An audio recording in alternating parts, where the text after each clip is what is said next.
Linda, would you like to go ahead and get started, or do you want to wait a couple more minutes to let people come in? What do you think? I realize that if I start messing around with the chat box, I lose my place. So if you feel that there are enough folks to get going, I'm certainly comfortable getting started. Okay, so why don't we go ahead and get started? My name is Kaylee, and I am with the Idaho Coalition Against Sexual and Domestic Violence. And I'm here today to support Linda during her presentation. During the presentation, please put any comments or questions into the chat. And then throughout, we will be reading the questions so we can get you some answers. I will start by introducing Linda, and then after that, we're going to have a couple of poll questions regarding Housing First, so we can get an idea of where everyone is regarding the Housing First philosophy. So Linda Olsen is the Housing Director with the Washington State Coalition Against Domestic Violence. She coordinated the Domestic Violence Housing First pilot project, which tested housing stability strategies for survivors of domestic violence.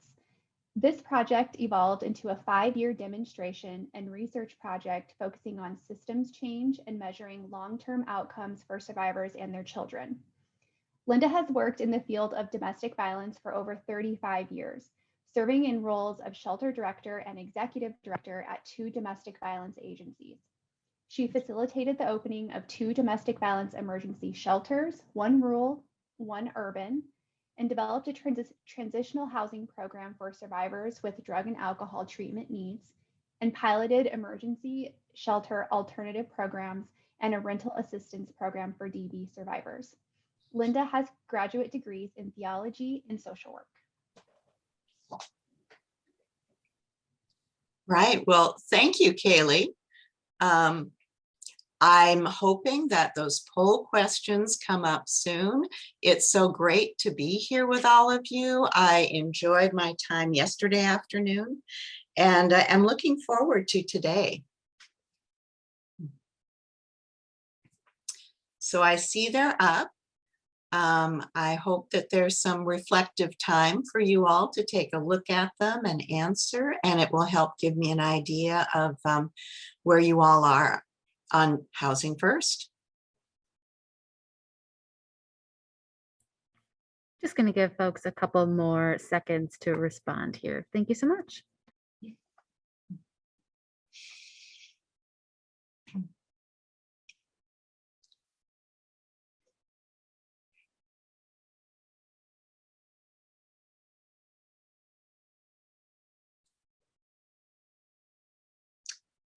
Okay, that's great. I see almost half of you have no background at all, and a few do know a little.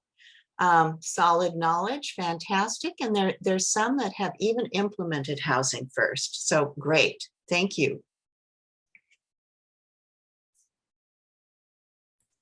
On question 2.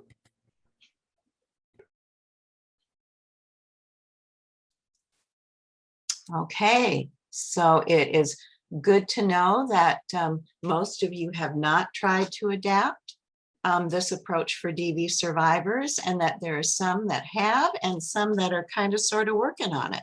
Thank you.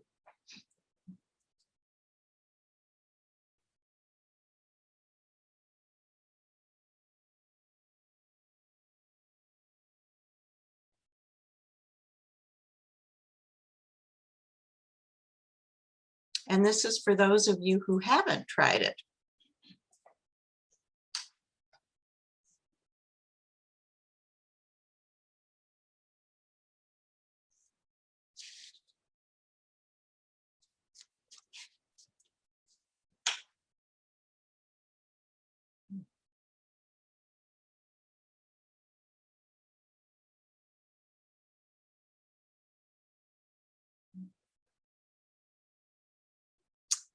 Fantastic.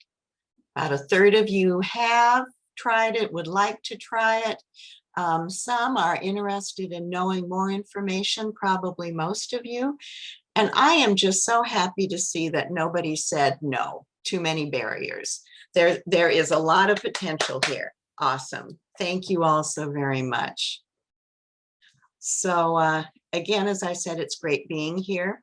I have on my t-shirt of free your mind, and the rest will follow. For those of you who are baby boomers like I am, that might sound familiar, but freeing your mind is just one of those things that I encourage people to do when you start looking at something new or perhaps questionable. So just starting out about housing first, and can this approach be adapted for domestic violence survivors?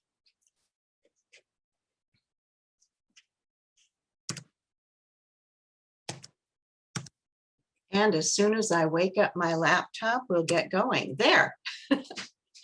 So first of all, what is housing first? For many people, it's a movement. That's what I originally heard as I was starting to work with people who were doing housing first in the Seattle area during the 90s. It was a very new concept, very controversial. And they looked at it as recognizing decades of discriminatory and inequitable approaches to housing. And the rallying cry was that housing is a right. No matter who you are, no matter what your race, ethnicity, whether you are clean and sober, whether you have a background of struggle and poverty, that housing is a right. And for many more, it became a pushback against service providers and funders who were trying to be very thoughtful about money invested into housing for people, and just kind of feeling that people needed to be ready for housing.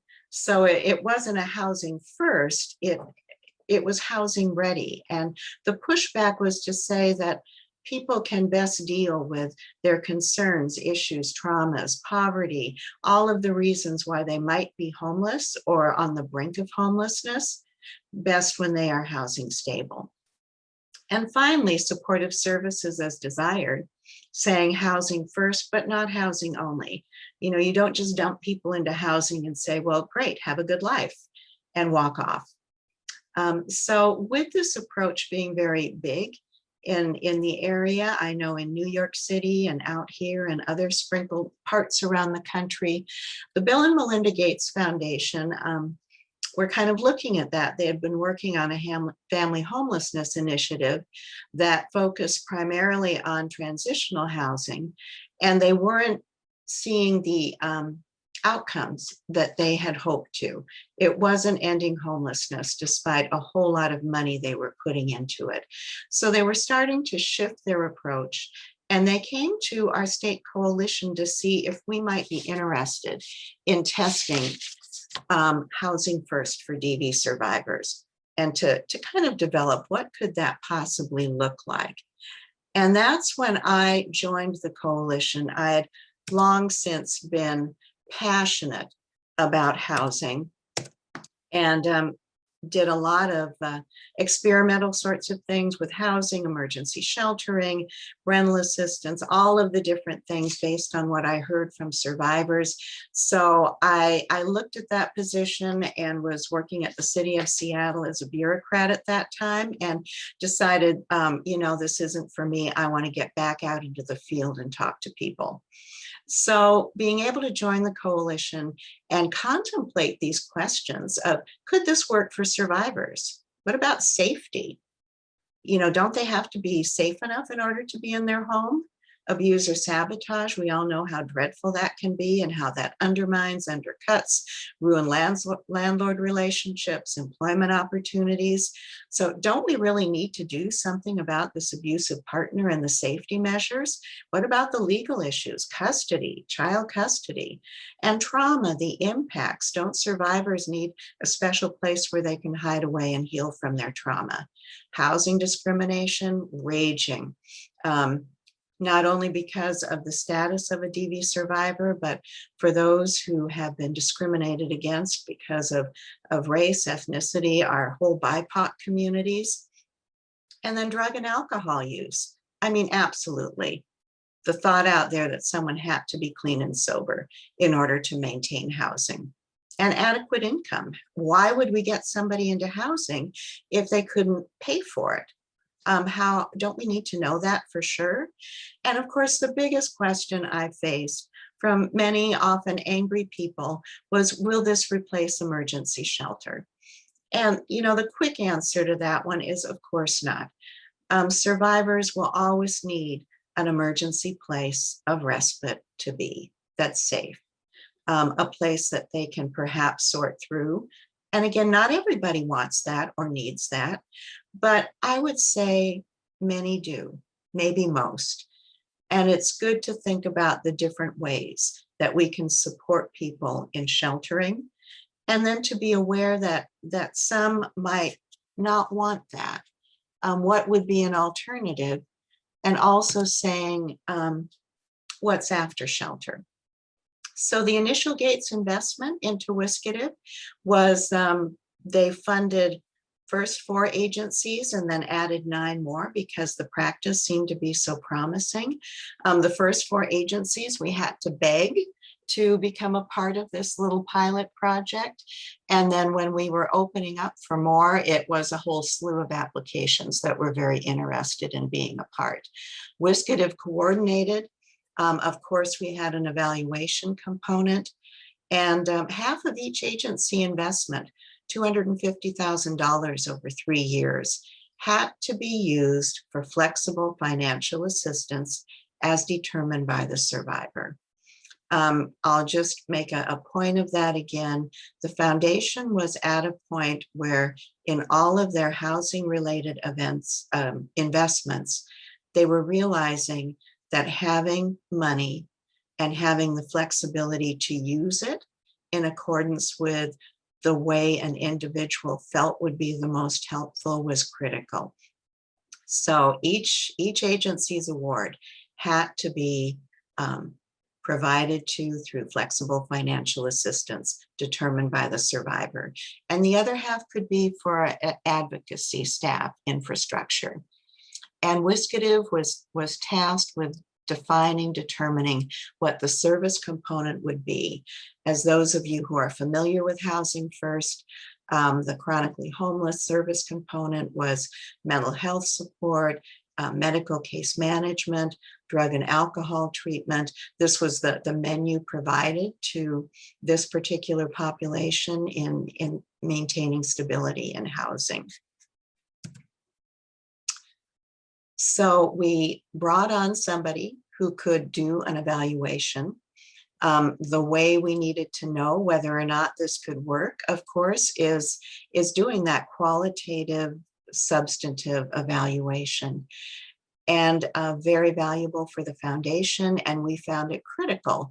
And Liangai Mimblini was an amazing evaluator. Very much connected, had some history in terms of working in domestic violence agencies, a lot of information and background in batterers intervention programs. So she came on board, was amazing. We didn't have a comparison group, it was qualitative. So there were online surveys that were completed by the advocates, just the basic data, information, the client intake and follow-up. And an agency narrative about what the status of the agency was, what the resources were, who they reached out to and partnered with. There were annual focus groups. We started out with the baseline focus groups for all of the advocates and the survivors in the program at that time coming in, and then had an additional 3 more for survivors. And survivor individual interviews when a community was just too small, that there was the privacy concern about being in a focus group with a number of other folks. We knew early on, Wiskative is always valued, and Liu was right there too, that being led by survivors, that lived experience was the most important contributor to the information. And we've certainly found that as we've moved along through this whole project. We also had anonymous survivor feedback surveys. These surveys were translated into the different languages that survivors would be coming in and speaking and be their first preferred language. The focus groups were also conducted primarily in English, but often with interpretation usually Spanish, but there were times that we were looking at Tagalog and Mandarin. So we tried to be as inclusive and open as possible, as reflected by the people that were a part of these organizations entering into this pilot project. One of the things that has always struck me when you look at the whole race category, was that we had more Indigenous people than we actually did white people. That was because we had 3 tribal programs participating and an additional program that served primarily Native American people. And then just the sprinkling again of the different folks that we had. A solid number of Latinx folks, and this reflected a farm worker community that was a part of the study, as well as a large number of immigrants and refugees, which was our urban program that was in Seattle and worked with a wide variety of immigrants. As we moved through what people needed and wanted and identified that, we realized that some people just needed a very little bit, totally light touch, flexible financial assistance. Some just needed a little bit of money and they were just fine. Sometimes a bit of advocacy. So it was very light and a number of people were able to be served. And we found that this population was actually a population that we weren't reaching. Because they weren't in a serious enough situation to be needing emergency shelter. They didn't want emergency shelter. They just needed a little bit. And we were serving so many of those that we got the accusation that we were creaming and just serving the light touch people for good results. Not true, but I can understand why. Medium touch, certainly flexible funds and advocacy over several months. And then the deeper investment. And these are the folks that we need to make sure we never forget. I look at rapid rehousing now and I see that as more of a medium touch, structured sort of approach that isn't necessarily effective for those who really have deeper needs. And we all see those. Those are the ones that we advocate for transitional housing programs for, or that we often wring our hands and see them just struggling with a whole multitude of issues. So we need to be aware that this is an important part of our population. And the other really important part of the population were the kids. And some of the things that came out of focus groups from parents is what inspired the Gates Foundation to say, we need to come back and make a deeper investment and do more in this. The mom that said they're smiling now. They run around the house. My daughter has friends around for the first time. Everyone has their own space. My children can breathe. You know, not only leaving that home where there was abuse and violence, but also the awareness that this freedom doesn't necessarily exist in most emergency shelters and many transitional housing programs. So the next investment, fireworks, everybody. We were so excited, like the Gates Foundation is coming back to do more with us. So we developed a 5-year demonstration and research project, this time really trying to figure out some intentional research and longitudinal studies. We would be training, coordinating, doing technical assistance. Agencies didn't get funding for advocacy services. And the concept was that their current advocates would be deployed more into the field, into mobile advocacy versus facility-based. And we would be training them how to do that. And of course, the early investment in research was intended to attract additional funds, which to our joy, it did. Here are the demonstration project regions. Our executive director, Nan Stoops, at the time really believed in regional work done. And so rather than individual agencies applying for this opportunity, what they did instead was come together as regions. And what flowed through from the Gates Foundation through us to them was flexible financial assistance. The one thing the foundation was pretty aware wasn't readily available anyplace else. So we had our urban region in King County with 2 mainstream programs, as well as 2 by and for programs, the Northwest Network for bisexual, lesbian, trans, and gay survivors of abuse, as well as Interim Community Development Association, Refugees and Immigrants. And in our South Central region, that has huge farm worker populations. And all of these organizations are made up almost entirely of staff who have that history, or certainly well represented by staff and board members. So I'm going to take a moment to pause at this point so that Kaylee can share her screen and just share our web page with you so you know where you can find all of this stuff. I have breezed through a lot of reports really quickly. And Kaylee, if maybe you would scroll down just a little bit on this web page. As you can see over on the right hand there, there's evidence from the pilot project, all of those reports there, evidence from our demonstration project. That ended officially at the end of 2019 with reports, focus groups, and a lot of information coming out of that.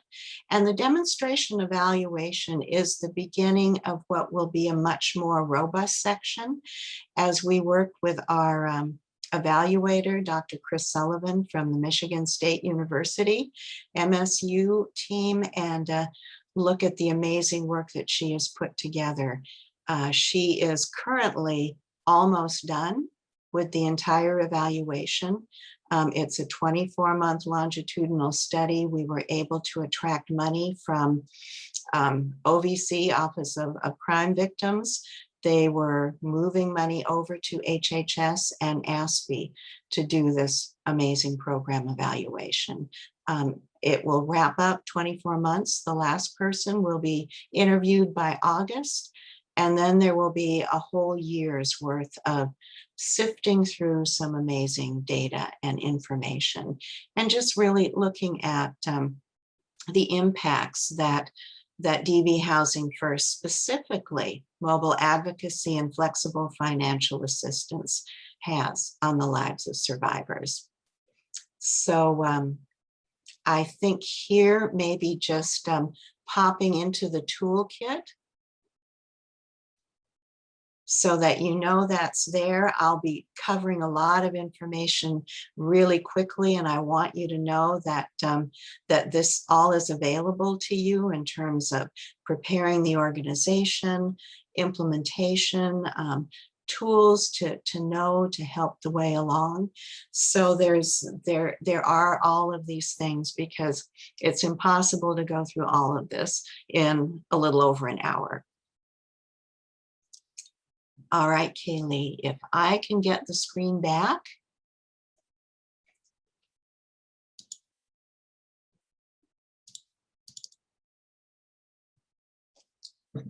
And there we go. So here we are back at that service compilation that we settled on after our 5 years of pilot project, and what we were seeing as effective and the right combination.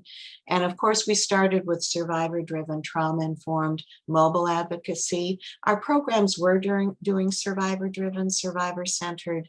And of course, we all have a lens now on being trauma-informed. Mobile advocacy is something a little newer to most of our field at this point in time, though we have deep historical roots with it. But that was the main thing that we have focused on in terms of this is unique to us, having survivors thriving and working in a community. Flexible financial assistance, that is the big new thing that is bursting out all over, and it's just really made me smile when I've seen how much financial assistance is flowing now throughout the country from CARES Act, rescue and recovery programs.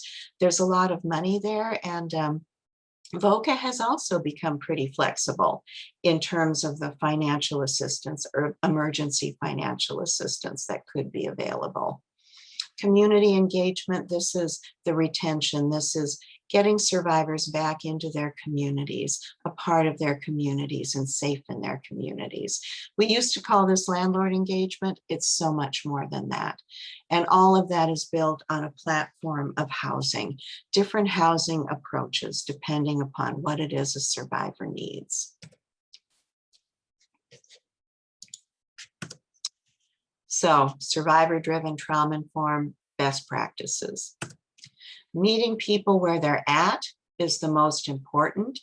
This is from an advocate. Always giving them that space to express what's on their mind and what they want to work on, knowing their needs come first. Trauma-informed. Establishing safety, I know you all know that, connection, thinking about triggers, discussing them, identifying them as you're building rapport, but also the whole concept of rebuilding control. You know, with trauma, when survivors lose that sense of control, autonomy over their life, that somebody else is directing them, in charge of them, being able to have time and space to rebuild that, and for an advocate to support and be the rah-rah section along the way. This was a wonderful quote we got in a focus group. They don't ever doubt you. They don't ever make you feel less, or you're a liar, or your story doesn't matter. It's the first time anybody has ever listened to me, ever. And I remember that survivor. I tend to be a little bit of a crier, so I always have my Kleenex, and that was definitely one that I sniffled a bit through because I knew the advocates that she was talking about, and just knowing how wonderful advocates are in their support for survivors. So survivor-driven mobile advocacy, where we're asking, what do you need? Instead of here's the menu of our services, options, not our opinions or our mandates directed by our program guidelines, or, you know, I know this conference is often, I believe, funder driven in many ways, but just the fact that funders that I'm familiar with, and I've been over on that side, want to know what is best. You know, what is the best investment for the money? Deeply care about the people being helped. So looking at the opinions and mandates of what we think should really be considered more for the unique needs and strengths of each survivor. And meeting them literally where they are, maybe physically to help them navigate support systems, and always considering a survivor's culture and community in order to increase safety and rebuild connections. And I call it the dance of advocacy, because sometimes survivors are just doing fine and they really don't need you or want you around, and they tend to figure out ways to tell you that. And then there are times when they're falling apart, whatever might have happened. Maybe they had a really bad day in court. Maybe they just lost custody. Maybe they had a relapse, and they really need you to step in and be more supportive. And I think being able to do that dance and that flow is one of the skills I see in so many wonderful advocates. So the flexible financial assistance, and of course, we all like to, when we're giving money out to people, whether it's to a third-party vendor or whether it's directly to a survivor, we want to make sure that we are good stewards. We want to make sure that it's going for the right reasons. And there is that wonderful tug that the initial funder, the Gates Foundation, would always come back with of choice. Of it should be driven by this individual. And one of our early directors, one of the pilot project directors, basically said, the advocates trust survivors. I, as the agency director, trust advocates. And I want funders to trust me, to trust our agency, that we know what is best for survivors as they direct what it is they need and want. So what it was, level of need, the amount was determined in full partnership with the survivor. And sometimes additional assistance was needed. And there were never requirements to meet goals or participate in services. It was always voluntary services. They were there, they were offered. These are just examples. There are many, many more. We've done everything from buying sewing machines for someone's employment to different licenses, tattoo removal so they could comfortably look for a job. Wonderful stories with many of the more outrageous requests that really made all the sense in the world. And these are just some of the outcomes, numbers that you can go back and look at the webpage and the reports for this. It struck me in terms of the demonstration project that 45% of survivors stayed in their own home. So many of them wanted to do that, stay there or return to their home just with financial help, often to pay for rent or maybe make mortgage payments, as we were able to do for a while. And also just have it safe and secure. What were the safety measures and do the costs that involved that. So I think I've talked enough about that. Survivor-driven, flexible, and fast. It doesn't help if there is a cumbersome check approval process that takes weeks when somebody might be evicted that day. Or if there is an opportunity that comes up that a deposit is needed now, or a variety of other things. There needs to be that ability to be fast. And we know that advocates loved flexible financial assistance.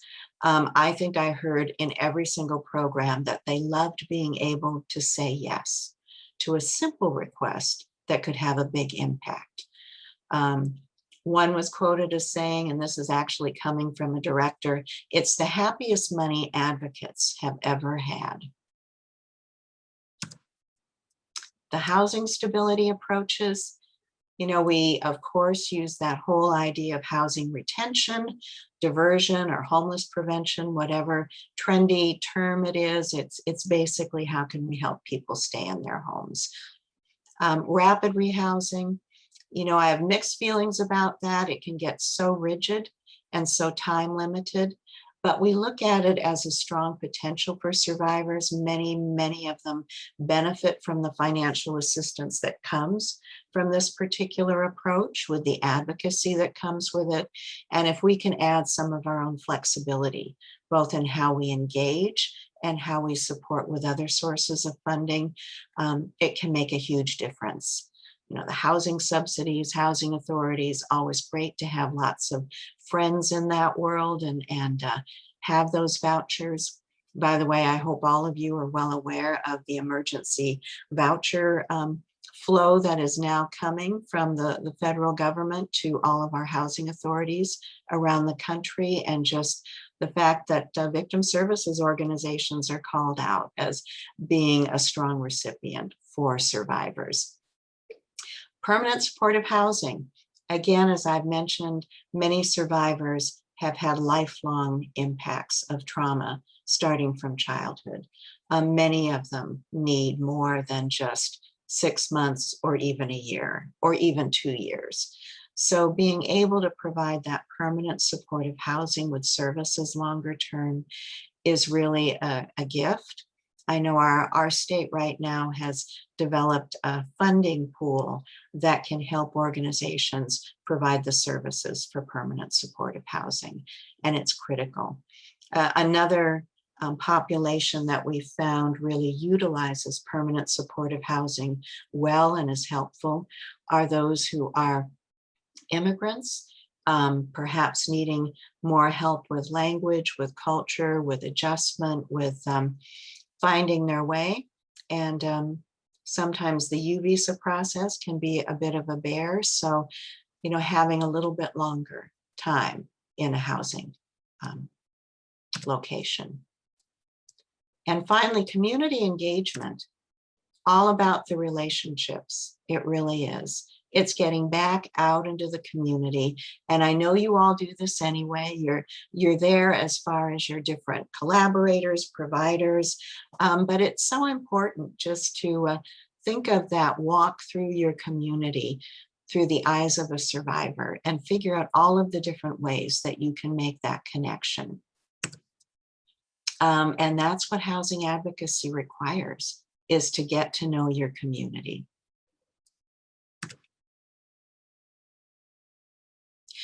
So it's engaging community members in supporting survivor safety, independence, and housing stability.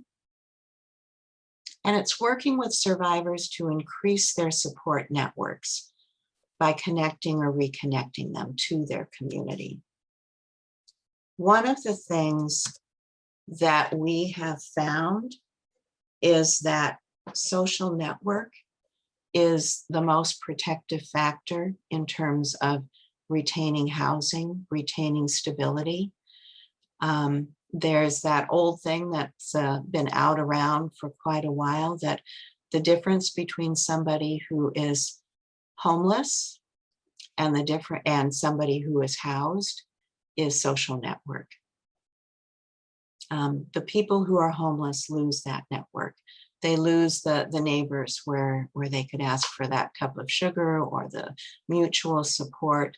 Their communities might have been totally destroyed with the latest highway going through, as our own Seattle Central District gentrification totally dispersed the African American community there.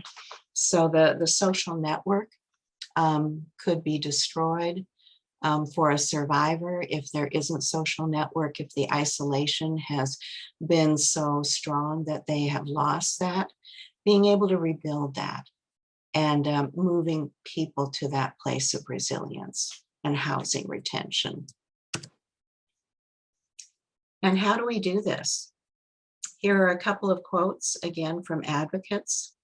We spend a lot of time talking about how to strengthen relationships with friends. It's important that we do that with survivors, encourage them to hold on to the friends they have and figure out how to strengthen those connections.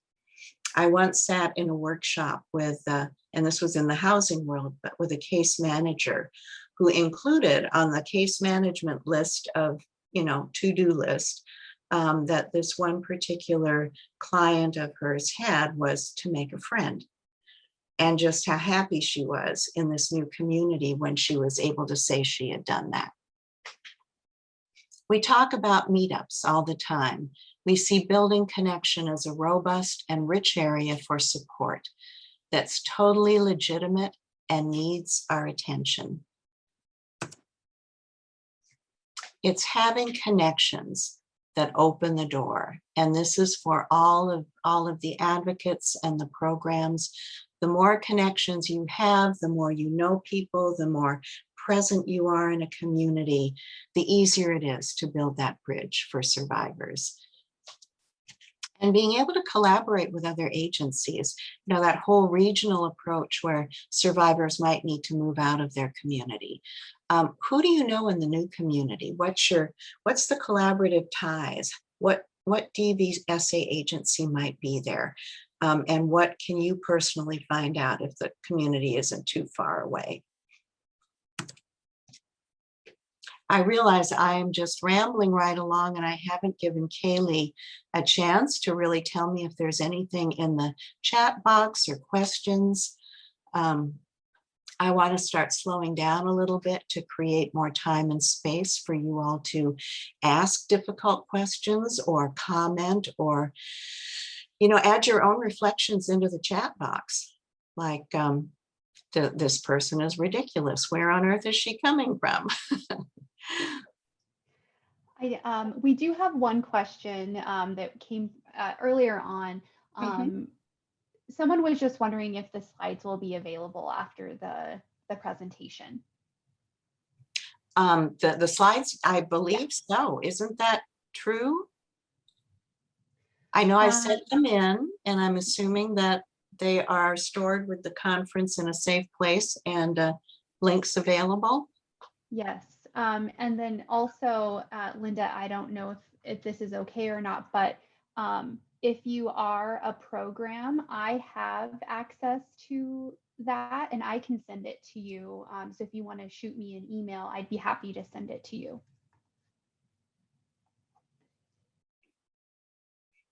And in the slides that I submitted, there are actually more. And I thought, oh my gosh, this is getting way too long and there's no time for space and thought and reflection.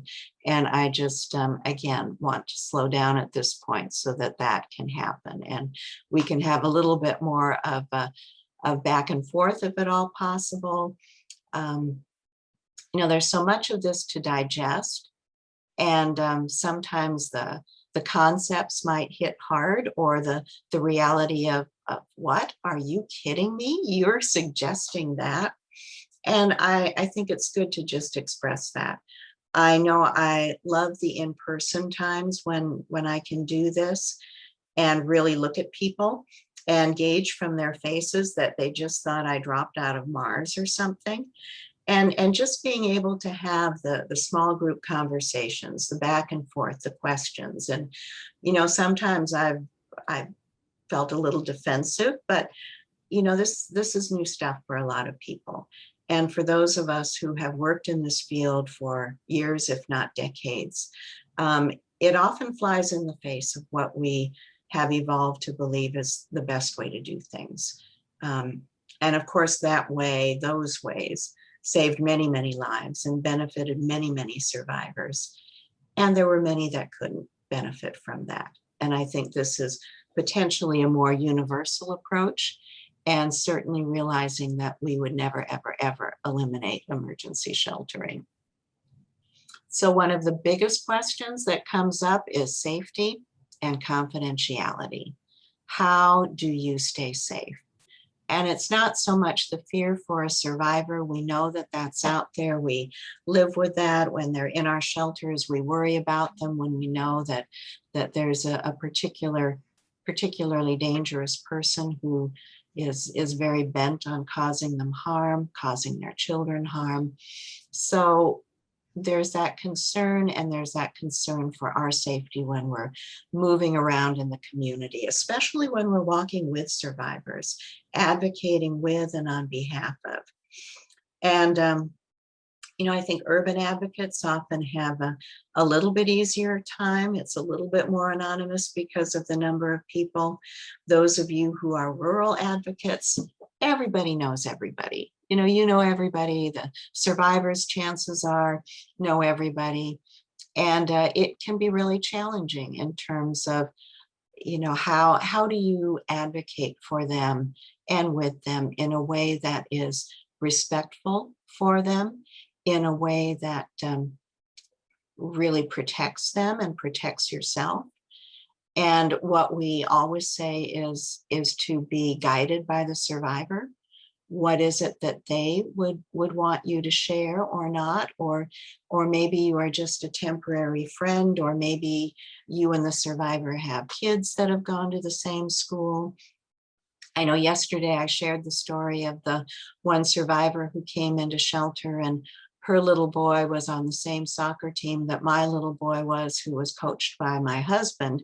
And so there we sat every Saturday looking at their little soccer games, and her abusive partner was, off on the other side. She never stayed by me. She wanted to make sure that her situation, where she might be, were all very carefully guarded, that we were all safe.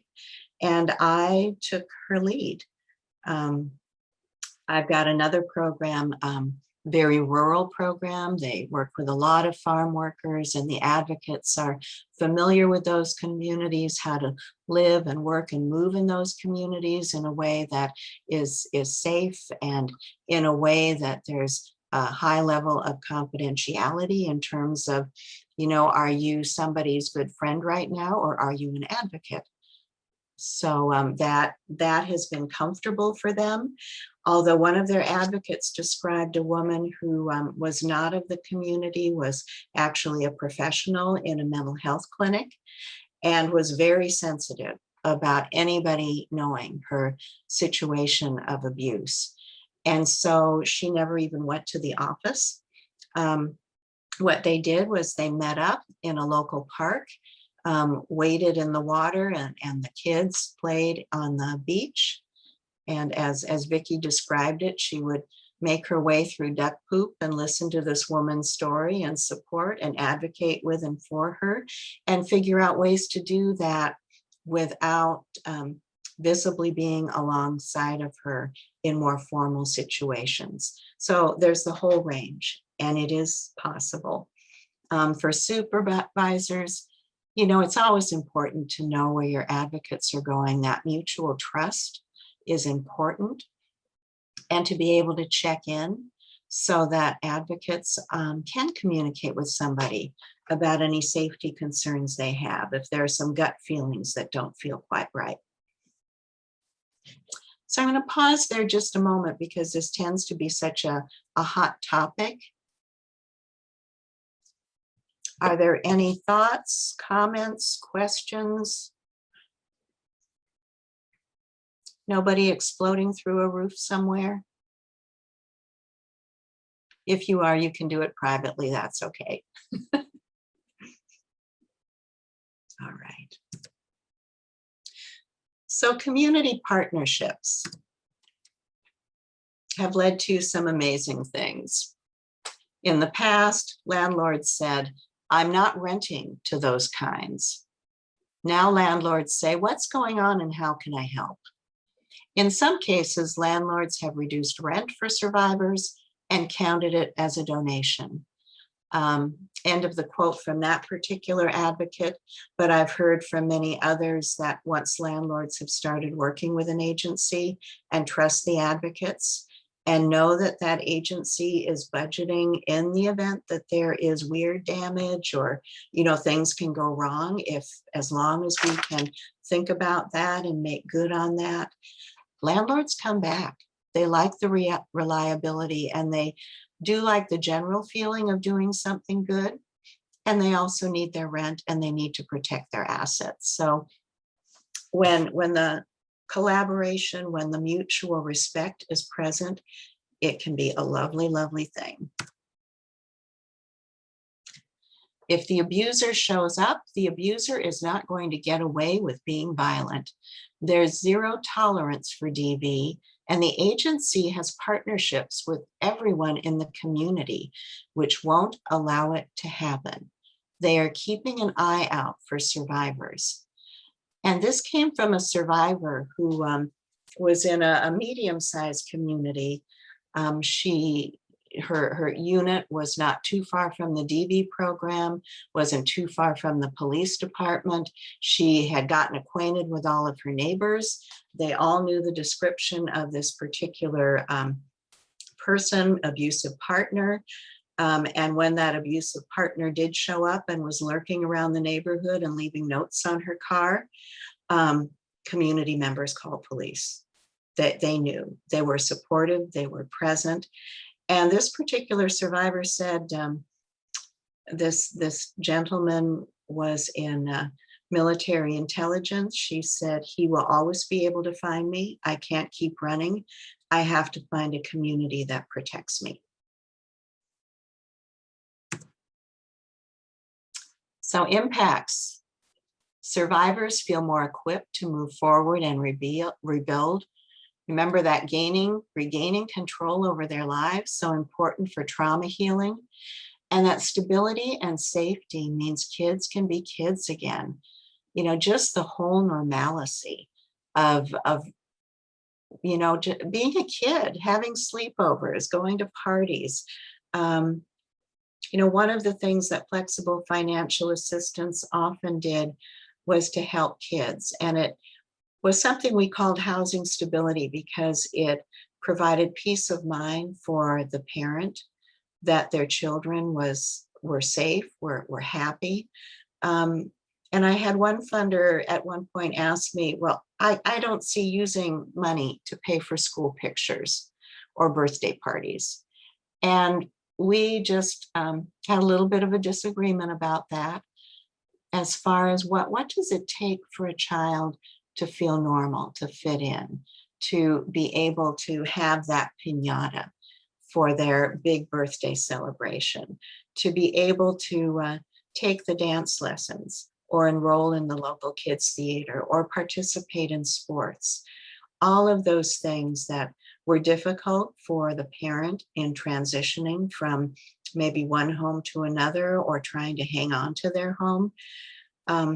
These are all really important aspects of what DV Housing First has come to mean for agencies and for the funders who have invested in us and in the programs besides the Bill and Melinda Gates Foundation. So are there questions at this point? I don't see any right now. Because that was the wrap up of what it is. And of course, many details still left floating out there and on that web page for you to pursue or dig into or talk about. And the next ending piece is just for those of you who want to really seriously start thinking about it, you know, what does it take to be a DV Housing First agency? And this material is gathered from the 10 years that I've been observing agencies, and I've started doing interviews with agency directors, past directors, to find out what did it take? You know, how were you successful? Where were the pitfalls? Where did it not go so well? So just starting with that, the first one is commitment. You know, you have to really dig in and understand what domestic violence housing first is, be committed to it. The agency culture, and I would say this is probably the biggest challenge, is the culture of an agency. And we'll talk a little bit more about that. And the community. You need to be in regular conversations with community, with stakeholders, with funders. It's important to have that support.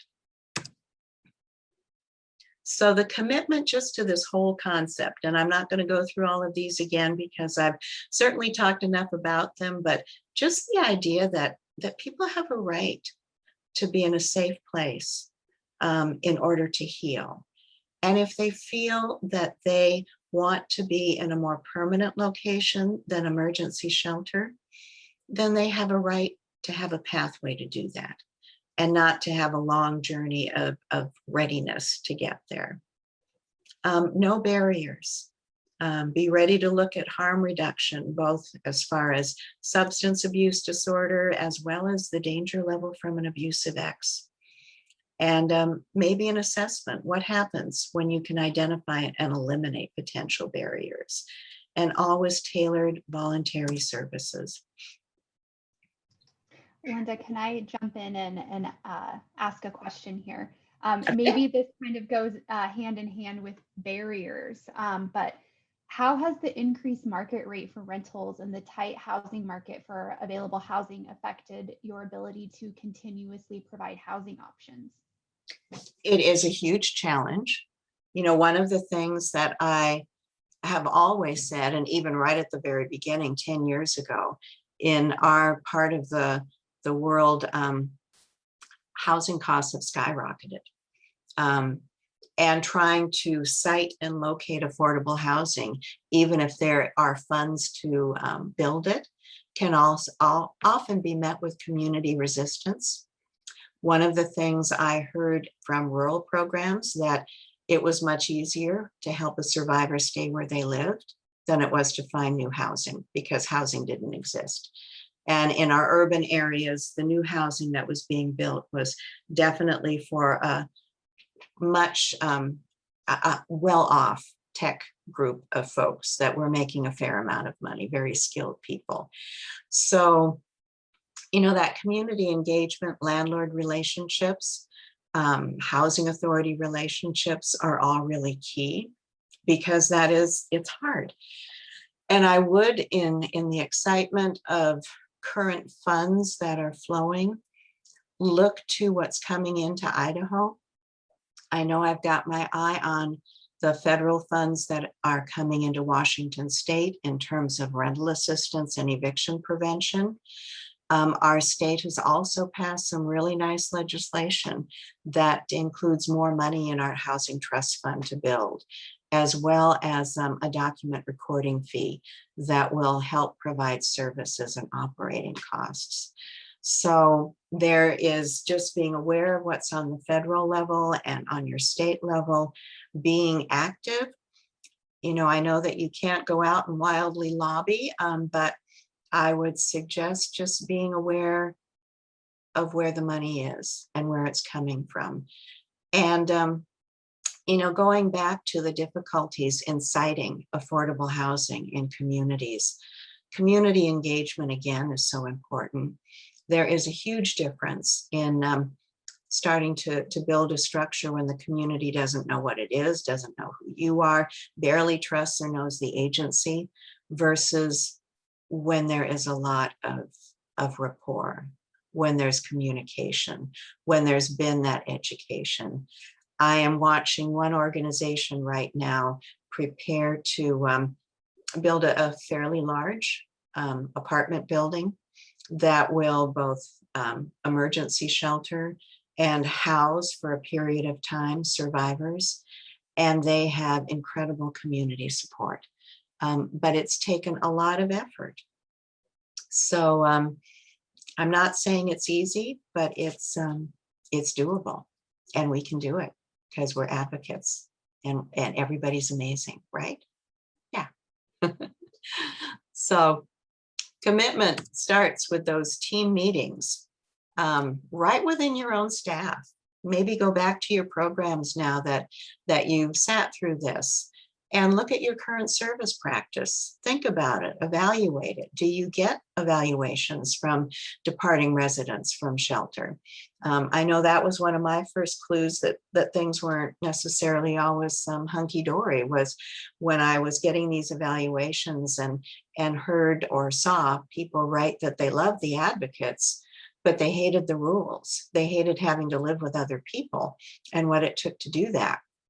So just looking at what you're doing, discussing it among yourselves in meetings, and research the options for Housing First. It isn't only one size fits all. Housing First is a philosophy that's applied to a wide variety of housing options. And how would it impact your agency? What does your agency look like? What is the history it has in the community? What might be the impacts if you did something differently? And how would it improve responses? Are there people that you're not serving now? Do you know in your community that there are folks who won't or can't come to you? How might it improve how you connect with them? I once heard from one executive director who basically liked what DV Housing First was, but this was what she was concerned about. She said, we can't even handle, we don't have capacity for the people who are able to get to us and literally walk through our doors. How can we possibly have capacity to go out to the corners of our rural counties and adequately serve them when we can't do what we're doing now enough?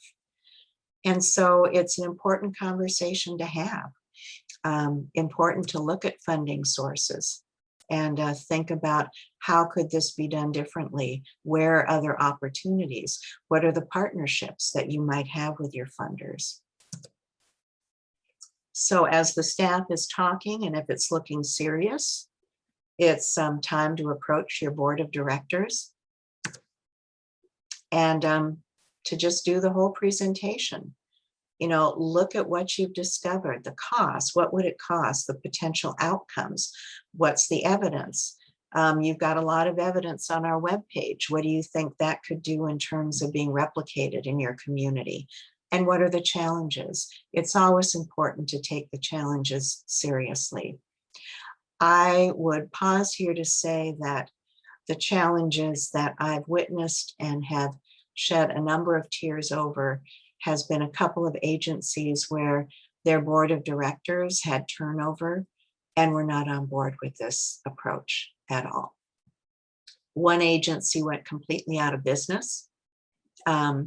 So for me, that is always that reality of when you've been one of the oldest communal living shelters in the state and you try to do something differently, there are people in that community and on your board of directors that are saying, what, really?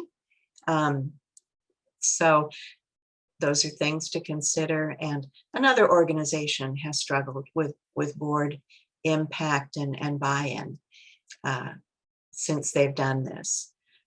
They haven't been the perfect DV Housing First organization, but they've found a pathway through where they still do many of the concepts and try to prioritize housing, and they're still bringing their board along. Being able to say why the change is important. When I first took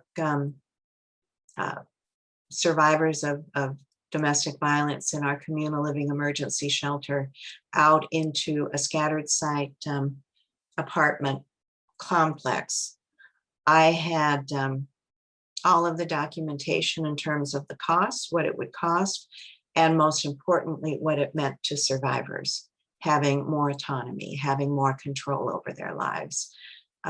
So being able to say, why is this change important to the people that we're trying to help? And use and hear their voices.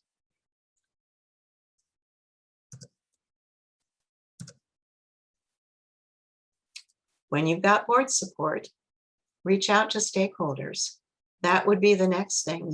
You've got your information together, you've got together your plan that what will it look like in 1, 2, 3 years?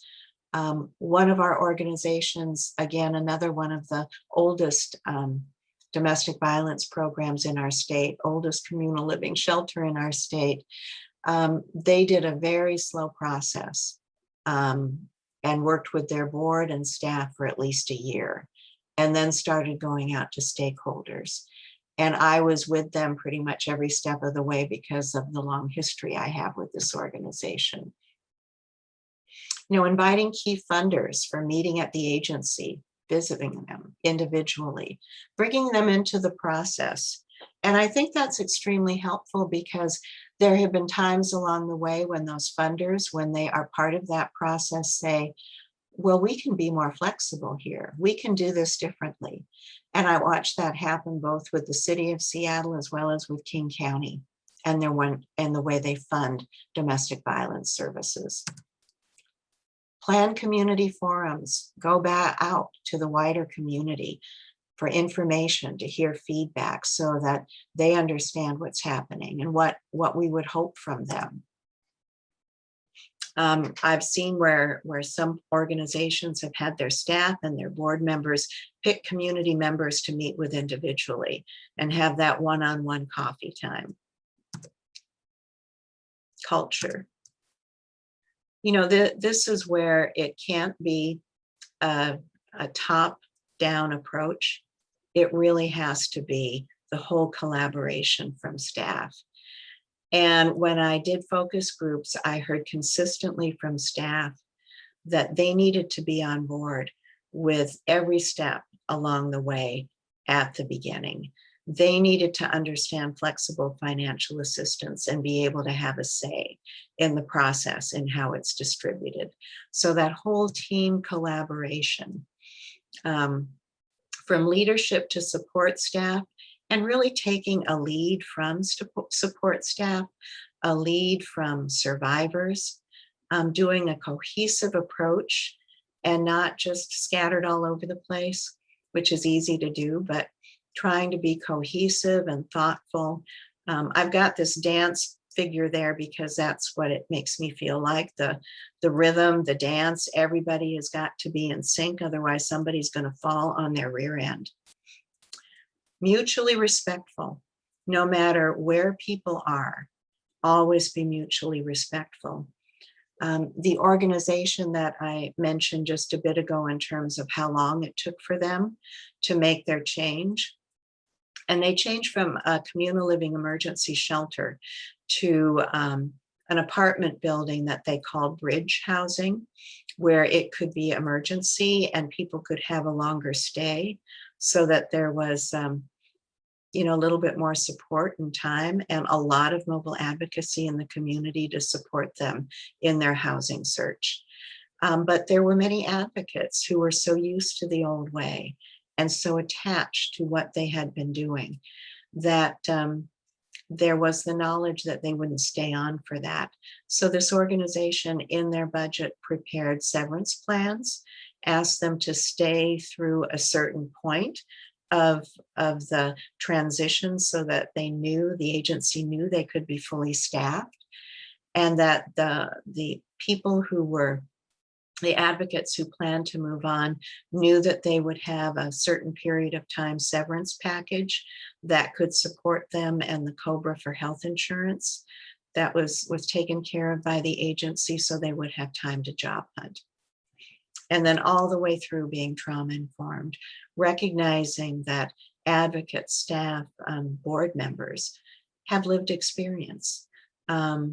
And that a culture of being trauma informed isn't just being aware of the trauma experienced by who you're serving, but also by the fact that the people making up your organization often has their own experiences, and being aware and thoughtful and mindful of that is all important.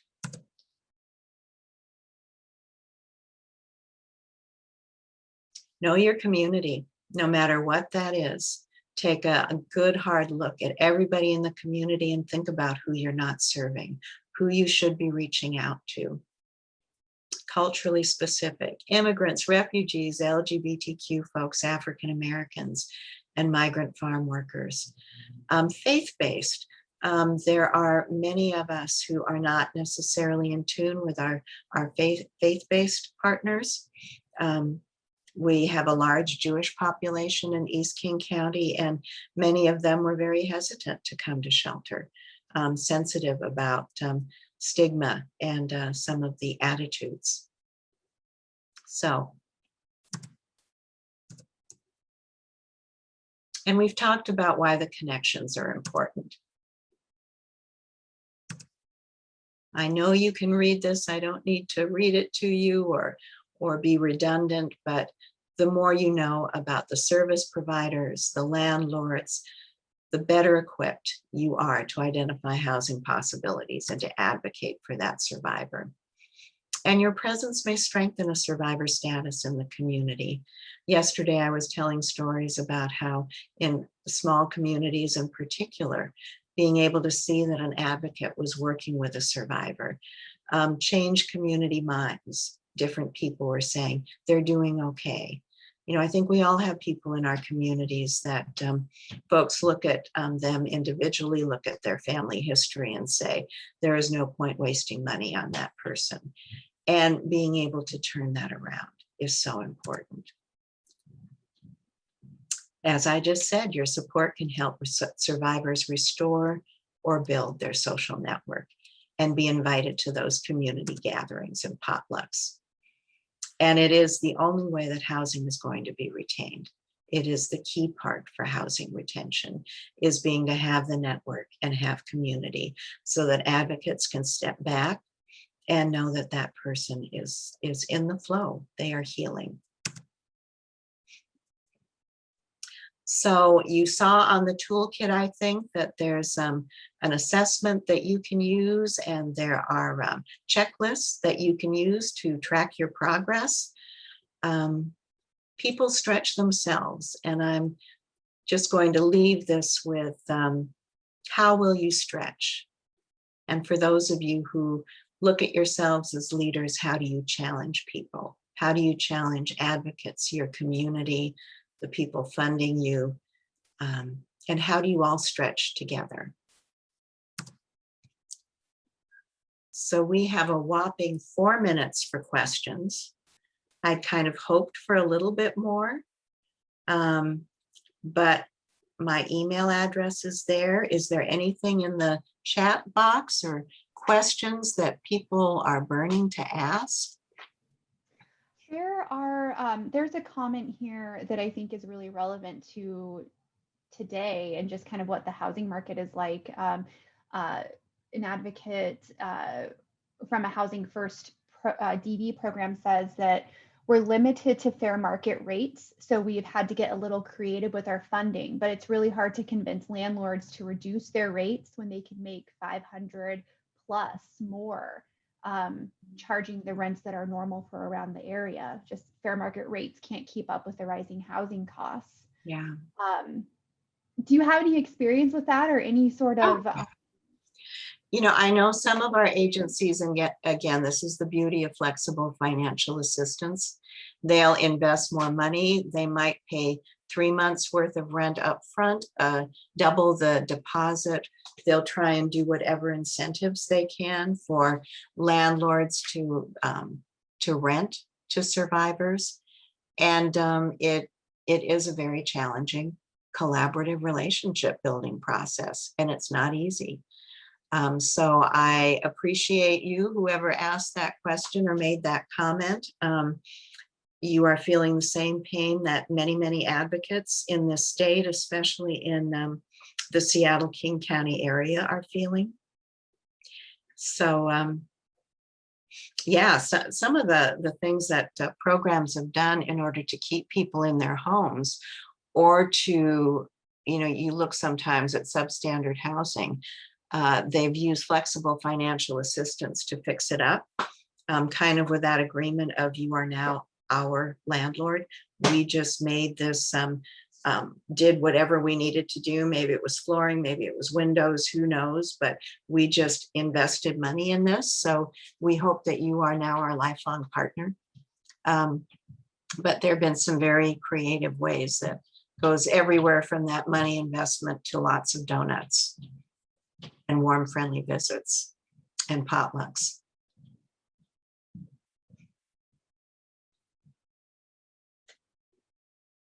We had one agency that really literally did take donuts to the landlords that they felt were the best, and they did it rather publicly so that other landlords in the little landlord consortium were kind of inspired, I won't say shamed, but inspired to maybe be a little bit more supportive.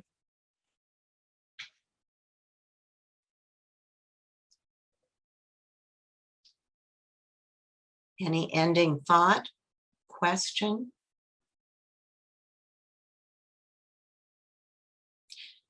You know where to reach me.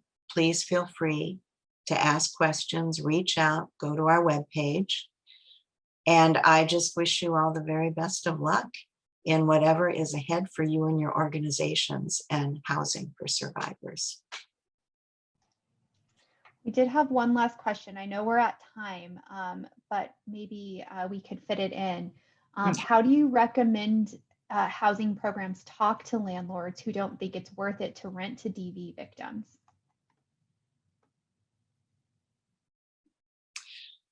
Definitely one-on-one. And I think instead of leading in with what you want from them, leading in more with getting acquainted and what it is they need and how they need to protect their assets, leading in with that respect for them as a human being who has an investment and needs the money, no matter who that might be, and building on that with how you can help them, how your work and these survivors can enhance that for them. It's being a salesperson, but you have to start with listening and understanding and building rapport.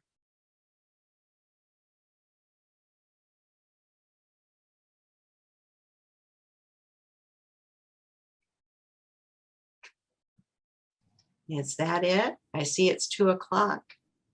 Yep, I think that's it. There is an evaluation in the chat, so if you would like to take a minute to fill that out, that would be greatly appreciated. Thanks, Kaylee. Thank Thank you, you, everybody. Thanks.